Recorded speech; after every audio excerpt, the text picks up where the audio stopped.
Hi friends, आज का जो हमारा टॉपिक है that is oxides of phosphorus. Total 10 तरीके के ऑक्साइड्स हैं हमारे पास। सबकी स्ट्रक्चर्स के बारे में हमें आइडिया होना चाहिए।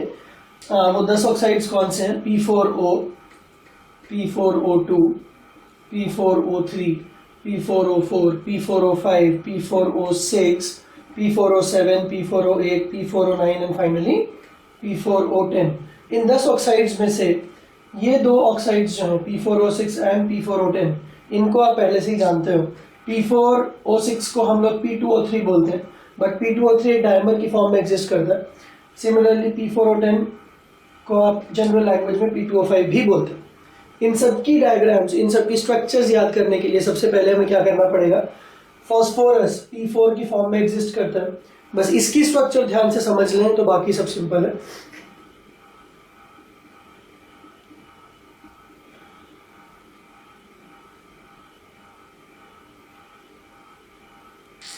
ये P4 का स्ट्रक्चर है। इसको आप एक पिरामिड से रिलेट कर सकते हो।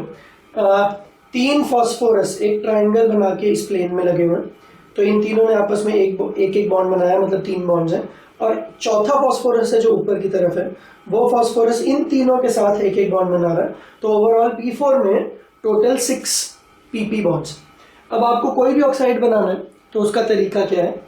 बस आपको एक चीज ध्यान रखनी है, PP बॉन्ड हटा देना है और उसकी जगह पे POP बॉन्ड लगा देना, बस इतना सा आपको करना है। So let's start.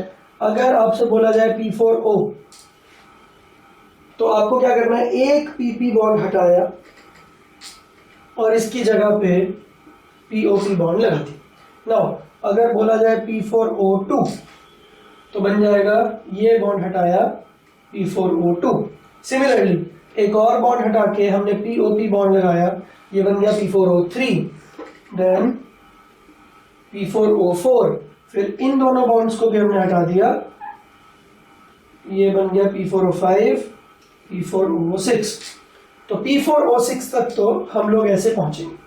उसके बाद जो P4O7 से लेके P4O10 है, वहां तक कैसे जाएंगे? हर फॉस्फोरस के आउटर मोस्ट शेल में 5 इलेक्ट्रॉन्स होते हैं, तो हर फॉस्फोरस के ऊपर एक लोन पेयर भी। नाउ फॉस्फोरस नाइट्रोजन फैमिली का है, नाइट्रोजन के आउटर मोस्ट में भी 5 होते हैं, फॉस्फोरस में भी 5 होते हैं, बट नाइट्रोजन सेकंड पीरियड का है जबकि फॉस्फोरस थर्ड पीरियड एलिमेंट है। थर्ड पीरियड एलिमेंट का मतलब यह है कि इसके पास 3D वेकेंट स्पेसेस होती है, तो मतलब अगर कोई वहां पे रहना चाहे तो वह रह सकता है। इसका मतलब यह है कि फॉस्फोरस अगर चाहे तो वो अपने ऑक्टेट में, ऑक्टेट का मतलब आउटर मोस्ट शेल, आप सबने ऑक्टेट रूल पढ़ा है। ऑक्टेट रूल का मतलब होता है आउटर मोस्ट शेल में 8 इलेक्ट्रॉन्स। फॉस्फोरस अगर चाहे तो अपने आउटर मोस्ट शेल में 8 इलेक्ट्रॉन से ज्यादा रख सकता है।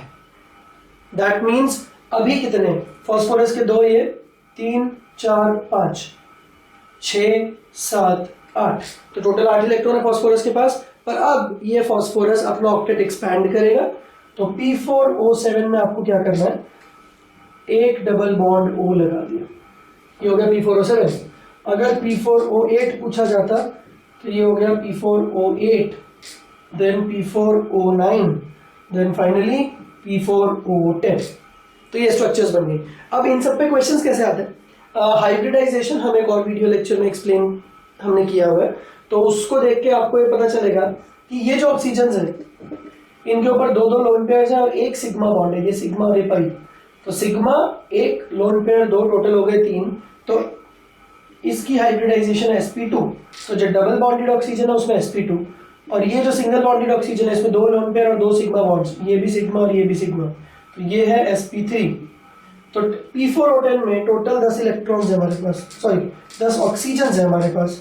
इन 10 ऑक्सीजन्स में से ये जो डबल बॉन्डेड ऑक्सीजन्स हैं ये तो sp2 है, और जो 2 सिंगल बॉन्ड्स वाले ऑक्सीजन्स हैं ये sp3 हैं। तो out of all these 10 oxygens, how many oxygens are sp2? Answer is 4।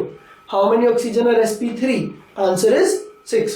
Then एक तीसरा क्वेश्चन जो कि एक एग्जाम में पूछा जा चुका है, how many total lone pairs are present in P4O10? मतलब P4O10 में फॉस्फोरस ऑक्सीजन सब पे मिला के कितने लोन पेयर्स हैं? हर ऑक्सीजन पे, चाहे वो sp2 हाइब्रिडाइज्ड हो चाहे वो sp3 हाइब्रिडाइज्ड हो, 2 लोन पेयर्स हैं। और फॉस्फोरस पे लोन पेयर होता था बट उसके थ्रू तो बॉन्ड्स बन गए, तो अब वो तो लोन पेयर नहीं है। तो हर ऑक्सीजन पे 2 है, फॉस्फोरस पे कोई नहीं है, तो इफेक्टिवली 10 ऑक्सीजन पे कितने लोन पेयर हो गए? 20। फिर एक और क्वेश्चन एक बार पूछा जा चुका है कि अगर मैं P4O6 की बात करूं तो P4O6 में बस कैसा है, ये डबल बॉन्डेड ऑक्सीजन नहीं होंगे। तो P4O6 में कितने लोन पेयर्स हैं? तो P4O6 में 6 तो ऑक्सीजन है, तो हर ऑक्सीजन पे 2 है, तो 6 2 12। प्लस जो गलती होती है, फॉस्फोरस पे भी तो एक एक लोन पेयर है। अक्सर मैक्सिमम स्टूडेंट्स ये लोन पेयर गिनना भूल जाते हैं, इसीलिए आंसर गलत हो जाता है। तो ऑक्सीजन के 2 each, that means 12, plus phosphorus के पास 1 each, that means 4, that gives you 16। तो इसके बेस पे जितने भी क्वेश्चन आएंगे, अब जैसे एक और क्वेश्चन जो प्रोबेबल है, how many POP bonds are present in P4O6? POP मतलब ये पीओपी, ये एक बॉन्ड हो गया, पीओपी ये दूसरा बॉन्ड हो गया, तो ऐसे कितने बॉन्ड्स हैं? 6। तो ऐसे बहुत सारे और क्वेश्चंस पूछे जा सकते हैं। Now let's suppose what is the hybridization of phosphorus in P4O6? तो फॉस्फोरस ने 3 सिग्मा बॉन्ड्स बनाए हुए हैं और एक लोन पेयर है, 3 + 1 4, 4 का मतलब sp3। एक और question, what is the hybridization of phosphorus in P4O10?